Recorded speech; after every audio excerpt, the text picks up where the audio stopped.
Hello बच्चों, मेरे YouTube channel में आप सभी का स्वागत है। मैं डॉक्टर स्मिता सिंह आपको हिस्ट्री पढ़ा रही हूँ। हिस्ट्री में बच्चों हम बात करेंगे आज पार्ट 1 इस्लाम का भारत में आगमन। तो इस चैप्टर का ऑलरेडी मैंने 2 वीडियो बना के YouTube पे डाल दिया है, जैसे आप देख चुके होंगे। तो आज मैं तीसरा वीडियो बना रही हूँ जिसमें मैं आपको अभ्यास के प्रश्न को बताऊंगी। जो आपकी किताब में अभ्यास के प्रश्न दिए हुए उसके उत्तर आपको सिखाऊंगी लिखना। तो पहला प्रश्न है, निम्नलिखित प्रश्नों के उत्तर दीजिए। जिसका क है यानी कि पहला, कि इस्लाम धर्म के संस्थापक कौन थे?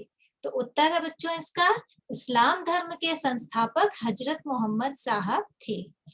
इसका दूसरा प्रश्न है ख, हजरत मोहम्मद साहब के जन्म के समय अरब देश का जनजीवन कैसा था? इसका उत्तर है, हजरत मोहम्मद साहब के जन्म के समय अरब में अनेक छोटे छोटे कबीले थे जो लगातार एक दूसरे से लड़ते रहते थे और ये लोग बहुत सारे अपने अलग अलग देवी देवताओं की पूजा करते थे। तो बच्चों यही कारण था कि इनमें एकता का अभाव था। अब तीसरा प्रश्न है कि अरबों तथा भारतीयों ने एक दूसरे से क्या क्या सीखा? इसकी सूची बनाइए। तो इसका उत्तर है, पहले हम बताएंगे कि भारतीयों ने अरबों से क्या सीखा। तो भारतीयों ने अरबों से कागज बनाना सीखा, चरखे से सूत काटना सीखा, सिले हुए कपड़े जैसे सलवार कमीज सीखा और खान पान में कचौड़ी तथा समोसे बनाना सीखा।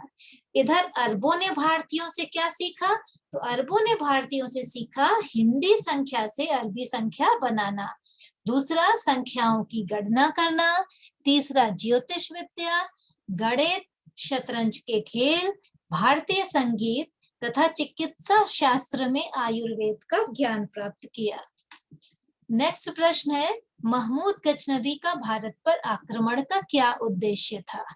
तो इसका उत्तर है बच्चों, महमूद गजनवी एक महत्वाकांक्षी शासक था। वह गजनी को यानी जहां का वो शासक था, वह अपने देश को एक समृद्ध एवं शक्तिशाली साम्राज्य बनाना चाहता था।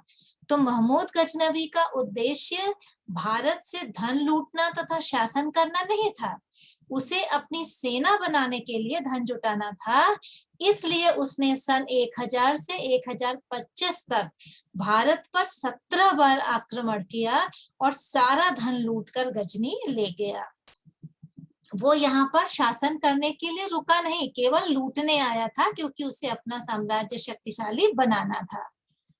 अब अगला प्रश्न है, तुर्क आक्रमण के समय भारत की राजनैतिक दशा कैसी थी? तो बच्चों, जब गजनवी एवं गौरी का आक्रमण भारत पर हुआ था, उस समय भारत में कोई शक्तिशाली शासक नहीं था। कई छोटे बड़े राजा और सामंत राज्य करते थे। उत्तर भारत में चौहान, तोमर, गढ़वाल, चंदेल और चालुक्य जैसे राजपूत वंशों के राज्य थे और इनमें राष्ट्रीय भावना की कमी थी और आपसी फूट होने के कारण ये एक दूसरे से लड़ते रहते थे। इनमें व्यक्तिगत महत्वाकांक्षा और संकीर्ण राजनैतिक दृष्टिकोण था। आपस में इनके में एकता और प्रेम की कमी थी। नेक्स्ट प्रश्न है, राजपूतों पर तुर्कों की विजय के क्या कारण थे? तो बच्चों, राजपूतों पर तुर्कों की विजय का कारण जो इतिहासकार हैं वो अलग अलग बताते हैं, उनमें समानता नहीं है। फिर भी इतिहासकारों के बीच इस बात को लेकर सहमति नहीं है।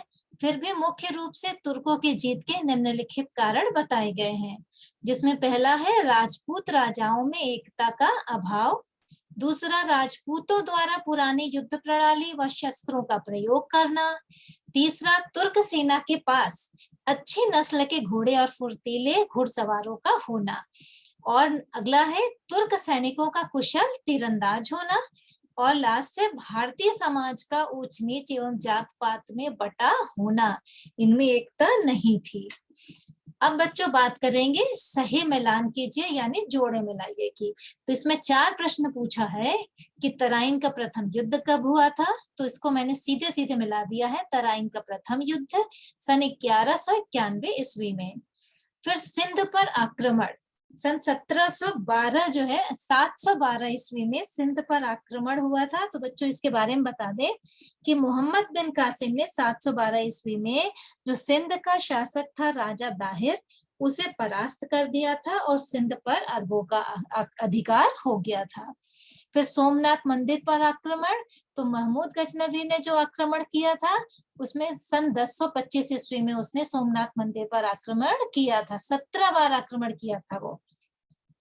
और हिजरी संवत का प्रारंभ कब हुआ था? 622 में, जब जो है मोहम्मद साहब मक्का छोड़कर मदीना गए थे, उस समय सन 622 में उसी को जो हिजरी जो हिजरत कहा गया उनका, और जिससे उसी समय से हिजरी संवत का आरंभ हुआ।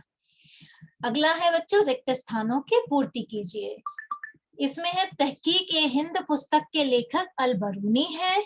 दूसरा है तराइन का युद्ध किसके किसके बीच हुआ था? तो तराइन का युद्ध मोहम्मद गोरी और पृथ्वीराज चौहान के मध्य लड़ा गया था।